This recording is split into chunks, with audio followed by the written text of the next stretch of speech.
Okay, next up is a movie that shocked the box office with an astounding 43 million in its opening weekend. Mind you, it did have a heavy marketing campaign behind it, so I guess I shouldn't be too shocked. The movie is of course called The Hangover. Now, upon seeing the trailer for this film, I felt as if I was going to be treated to yet another raunch-com that tries way too hard to be funny, relying on dumbfounded psych gags only funny to the people who made the film. Boy, was I wrong. Because what I didn't realize was that the film was directed by Todd Phillips, who directed two other films I liked. In the year 2000, he directed the teen raunch fest Road Trip, and in 2003, directed the movie that arguably sent Will Ferrell and even Vince Vaughn into the stratosphere, Old School. But this is his best work yet. The Hangover is a hilarious, laugh out loud romp from beginning to end, and just when you think you're getting settled down after something, boom, they hit you with something else. I found myself laughing hysterically again as I was just calming down. Now, Doug is played by Justin Bartha, and he is about to get married, so of course his groomsmen have to throw him a bachelor party in Vegas before the big day. Well, the party happens, they wake up, Doug is missing, and bit by bit their discoveries of the night before pile up, and it is beyond funny, and in a twisted way actually makes sense. Think of this as Dude Where's My Car with substance, plot, stories, and laughs that are actually earned. The friends are played by Ed Helms, who is hilarious as Andy on The Office, a hit TV series, and he really breaks out even more so here, and really shows us what he can do. Bradley Cooper, who is perhaps best known for his recurring role in the TV series Alias with Jennifer Garner, shocks me here with how good he is. But in my opinion, it's Zach never pronounced his name, Galifianakis, who absolutely just rises above everyone here, as almost every word that comes out of his mouth always had me as a viewer either laughing out loud or in the very least a chuckle.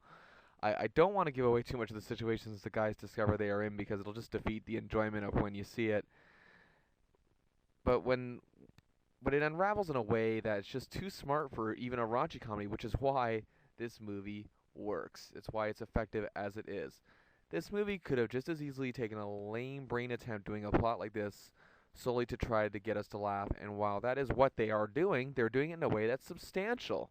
And it justifies itself, which many of these type of movies just fail to do time and time again. Sure, I doubt that this sort of thing could ever happen to me or even most people that I know, but the things I read in the news sometimes, it's not really as far-fetched as it seems. I mean, I've heard crazier things, believe it or not. Now, here's another thing I liked in this film. I find now in other films, most cameos from celebrities are just for us to merely say, oh, hey, look, it's so-and-so, and they just do nothing or are given nothing to do, which is not how it should be. Now, not only do we see Mike Tyson in this film, but the scene is not just for us to go, oh, hey, it's Mike Tyson.